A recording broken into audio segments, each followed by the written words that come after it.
بسم الله الرحمن الرحيم. نبدأ بالدعاء لإخواتنا في فلسطين، شرف الأمة وفخرها.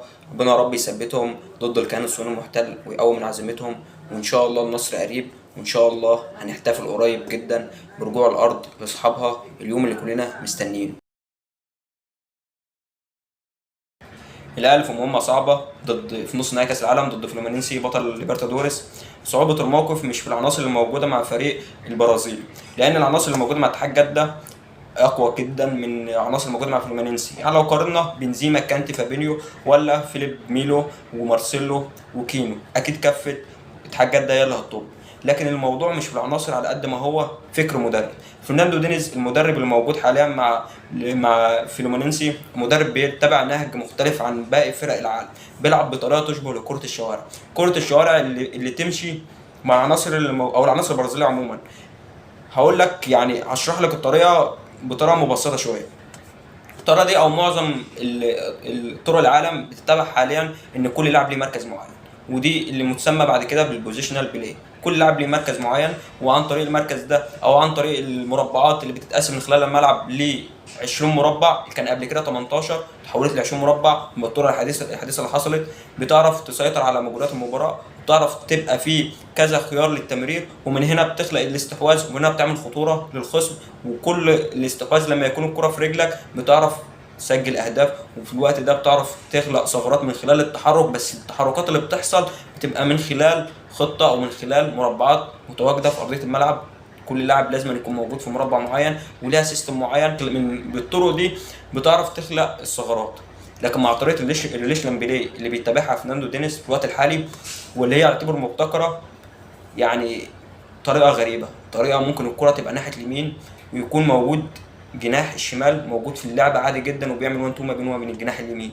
مفيش لاعب في حاله من المركزيه نهائي. الطريقه دي يعني ليها وعليها. ليها فانك في الناحيه الهجوميه بتدي خلل في الناحيه الدفاعيه، خصوصا في حاله لو بتلعب بدفاع مان تو مان، واللاعب عموما اي لاعب بيلعب في اي مركز في الملعب بيبقى خلاص بيبقى يعني اتعود على اللاعب اللي قدامه هو مين، ودايما بيبقى ماسكه، وحتى لو اتحرك بيحاول يتحرك معاه. فانك في معظم الاوقات اللاعب مش ثابت معاك، فده بيدي حاله من الخلخله. في الوقت ده بيحصل مساحات، وفي الوقت ده بيسجل اهداف. وده اللي عمله فلومينينسي بتتويجه بكوبا او ليبرتادوريس، بكوبا ليبرتادوريس، رغم ان هو سابع الدوري. ففرق رخمه بلغه الكره رخمه، العناصر اللي متواجده معاه معظمها كبار في السن، وده هيجي في مصلحه النادي الاهلي. يعني لو قارنا خط الدفاع في فيليب ميلو، مدافع الخبره، المدافع اللي لعب مع انتر ميلان ويوفنتوس فيورتينا، لكن يظل اللاعب عنده 40 سنه، فصخره اكيد مهما كان الخبرات اللي معاه.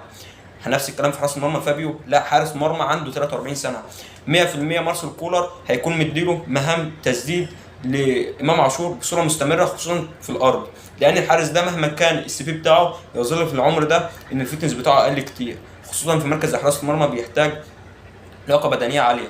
نفس الكلام هنتكلم عنده مارسيلو ناحيه شمال، لاعب عنده 35 سنه. هجوميا مارسيلو اصلا كان في عزه، كان قوي جدا، لكن دفاعيا ما كانش اعلى حاجه. فتخيل مارسيلو 35 سنه دفاعيا هيكون عامل ازاي. اتمنى في الوقت ده مارسيل كولر يستغل النقطه دي، خصوصا مع تالق حسين شحات ضد اللعيبه اللي بتبقى ليها اسماء كبيره. شفنا قدام ريال مدريد مع كامافينجا عمل اداء كويس جدا، وكان بيخلق ثغرات في المواقف دي كتير.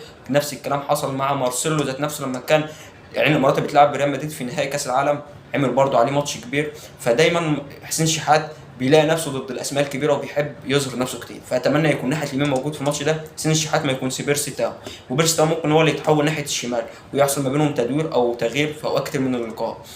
واتمنى برضه العنصر المهم مع فلورمينسي اندري، اللاعب الصغير في السن، اللاعب اللي ليفربول بتفكر تجيبه اصلا.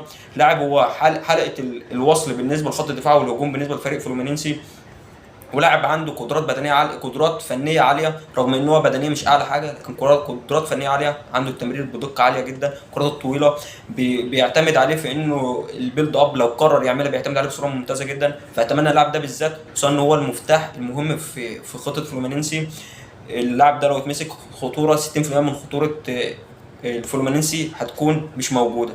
فاتمنى يكون لاعب زي احمد نبيل كوكا يكون متواجد معاه دايما، لان احمد نبيل كوكا كان متواجد الماتش اللي فات يكون ليه مهام دفاعيه في اللقطه دي، خصوصا في الحاله الدفاعيه، وتلعب في الوقت ده بالاربعه 4 2 في الحاله الدفاعيه. يكون موجود امام عاشور جنب مروان عطيه يقفل لك منطقه العمق، لان انت خصم زي ده ممكن يعمل تكتل في منطقه النص عادي جدا في اجواء من الماتشات. لازم تكون موجود الثنائي ده في الحاله الدفاعيه، ويكون نبيل كوكا هو في الحاله الدفاعيه مهمته الوحيده اندري، ومنع ممرات التمرير لاندري. وكهربا يناوب ما بين ممرات التمرير اللي هي بتحصل ما بين ميلو وما بين نينو المدافع الثاني، اللي هو برضه يعتبر بيناوب شويه او بيعمل توازن ما بين السن الكبير وما بين السن الصغير، يقفل المساحات ما بينهم الاثنين ويكون يضغط على واحد منهم. يعني من الاخر في حاله الضغط يكون هو مسؤول عن 2 لعيبه.